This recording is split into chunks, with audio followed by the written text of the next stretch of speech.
నమస్తే రమగారు. నమస్తే జయ. రమగారు, మనకి సంకటహర చతుర్థి ఉంది. ఈ రోజు యొక్క విశిష్టత. ప్రతి నెల వస్తుంది. అవును. నెల నెల వచ్చేది. పౌర్ణమి తర్వాత వచ్చే 4వ రోజు. దీంట్లో ఒక సాధారణ నియమం ఏంటంటే చవితి రాత్రిపూట ఉండాలి. హుహు. పగలు చవితి అయిపోయిందనుకో 4 గంటలకు అయిపోతుంది. ముందు రోజు రాత్రి ఎన్నింటికి వచ్చిందో చూసుకుని రాత్రిపూట చేయాలని చెప్తారు. ఈ సంకటహార చతుర్థులు చేయటము మన వైపు కంటే ఎక్కువగా తమిళ, కర్ణాటక, మహారాష్ట్ర ప్రాంతాల్లో కనపడుతుంది. ఈ ప్రాంతాల్లో గాణాపత్యం అని ఒక ప్రత్యేక మతం ఉంది జయ. మనకి ఉన్నాయి కదా రకరకాల మతాలు, శైవం, వైష్ణవం, సౌరం, హ్మ్. శాక్తేయం. దాంతోపాటు గాణాపత్యము అంటే గణపతి యొక్క మతం. హుహు. విశేషంగా మహారాష్ట్రియన్స్ కనపడతారు. వాళ్ళు ఎక్కువగా బప్ప, గణపతి బప్ప. గణపతి బప్పానే, బప్ప అన్నిటికీ బప్పానే. మిగిలిన దైవాల కంటే కూడా ఎక్కువగా గాణాపత్యం మనకి మహారాష్ట్రలో కనపడుతుంది. కర్ణాటకలో, తమిళనాడులో కూడా కనిపిస్తుంది. మనం వాళ్ళ వెనకాల వాళ్ళం.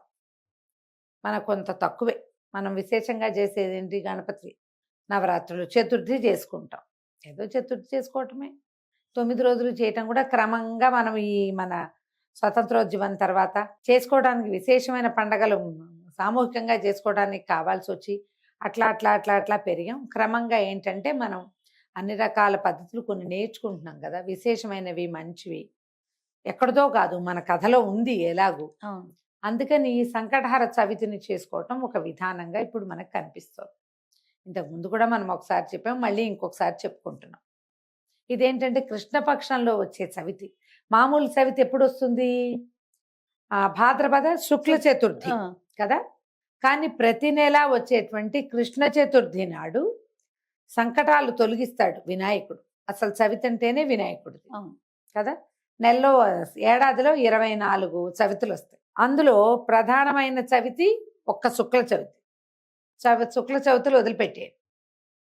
కృష్ణ చవితులు 12.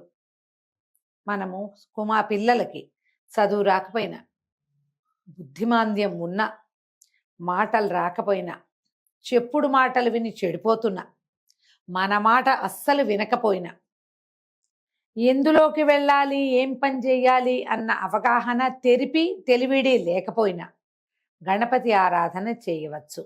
మామూలుగానే మనం ఏదైనా పని మొదలు పెడితే ముందు గణపతినే ప్రార్థిస్తాం. మొదటి ప్రార్థన ఆయనదే కదా. అలాంటివే కాకుండా ఇట్లా మనకి సమస్యలు ఉన్నప్పుడు మనం ఈ పని చేయొచ్చు. సాధారణంగా పిల్లలు మంకుగా ఉన్నారు, మాట వింటలేదు, బాగా చదవట్లా, కాన్సన్ట్రేషన్ లేదు, ఫోకస్ లేదు అనగానే పెద్దవారందరూ ఏం చెప్తారు? దేవాలయానికి తీసుకుపోయి గణపతికి ఓ 11 ప్రదక్షిణాలు చేయించండి, 11 గుంజీలు తీయించండి, గణపతికి కుడుములు పోయండి, ఉండ్రాళ్ళు పోయమంటారు. అవును. ఇది చెప్పుకుంటాం మనం. ఇది ఎక్కడి నుంచైనా రాని ఈ పద్ధతి. గణపతిని ప్రార్థిస్తే జ్ఞానం పెరుగుతుంది, సూక్ష్మమైన బుద్ధి అలవడుతుంది, ఫోకస్ వస్తుంది. వీటితో పాటు కుటుంబ కష్టాలు ఎలాగున్నాయి, పిల్లల పైకి రాకపోవటం, వాళ్ళు ఎక్కడికి వెళ్ళినా వాళ్ళకి ఏదో ఒక అడ్డంకి వస్తూ ఉండటం.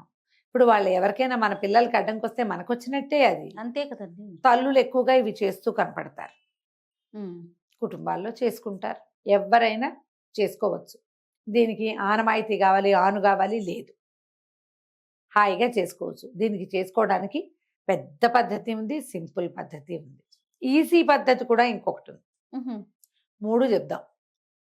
పెద్ద పద్ధతి ఏంటంటే పగలు ఉపవాసం ఉండి సాయంకాలం చంద్రోదయం కాగానే చక్కగా గణపతిని, మట్టి వినాయకుడిని బాగా పూజించుకుని విశేషమైన సేవ. మనకి వినాయక చవితి నాడు ఎట్లా షోడశోపచారాలు చేసుకుంటాము, అవునండి. షోడశోపచారాలు చేసి గణేశోత్పత్తి కథ చెప్పుకుని, వినాయక చవితి నాడు ఎట్లా నివేదనలు పెడతామో అట్లాగే చక్క కుడుములు, ఉండ్రాళ్ళు, బెల్లము, పటిక బెల్లము, పానకము, వడపప్పు అన్నీ చేసి నివేదన చేసి, సో ఆ చంద్రోదయం పూర్తిగా అయ్యాక భోజనం చేయటం. ఇప్పుడు ఇన్ని రకాలు చేయాలంటే ఈ ఉద్యోగస్తులు, చిన్నపిల్లల వాళ్ళు, కొంతమంది చేయి పట్టని వాళ్ళు కష్టపడతారు కదా. రెండో మెథడ్, పూర్తి ఉపవాసం కాకుండా మధ్యాహ్నం ఏదైనా టిఫిన్ తిని అన్నం తినకుండా సూర్యాస్తమయం అయ్యాక కనీసం 11 అయినా ఉండ్రాళ్ళు చేసి, అంత పానకము, ఆ మాత్రం పెసరపప్పు నానబెట్టుకుని పానకం తయారు చేసుకోవడం, వడపప్పు చూపిస్తున్నా కదా, అవి స్వామివారి దగ్గర పెట్టి సింపుల్గా గణపతి పూజ చేసుకుని ఈ కుడుములు నివేదన చేసి దండం పెట్టుకుని హారతి ఇచ్చేసి స్వామివారికి భోజనం చేసేయటం. Okay, easy method. ఉపవాసం ఉంటారో ఉండరో ఏదో ఒకటి మీకు దోచింది.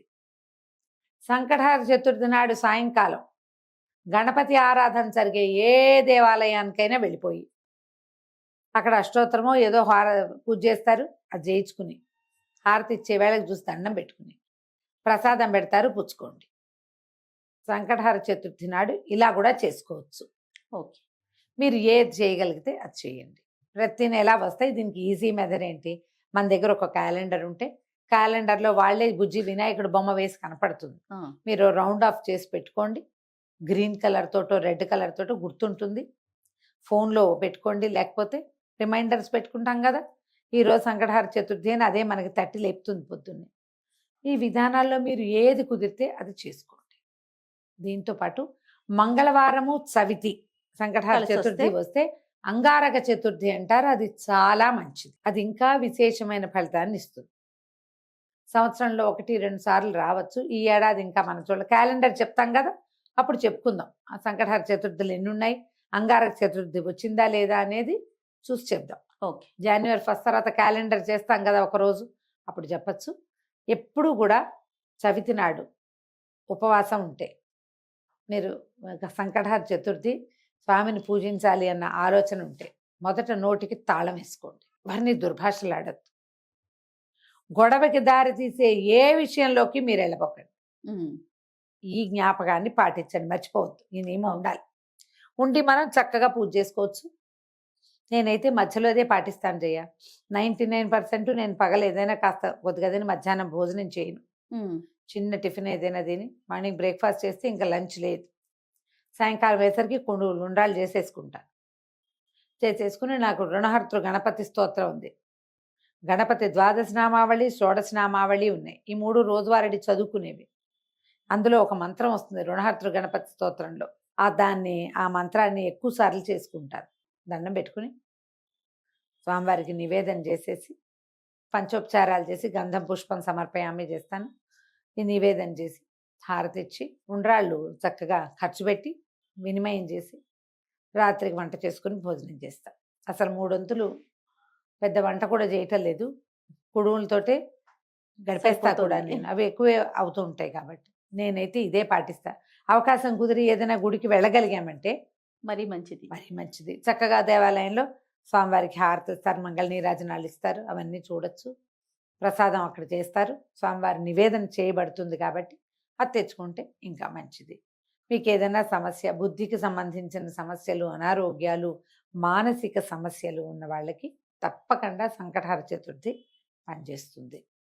మీ అవకాశాన్ని బట్టి ఎలా కుదిరితే అట్లా చేసుకోండి. తప్పకుండా రమ్మగారు. నమస్తే. నమస్తే జీ.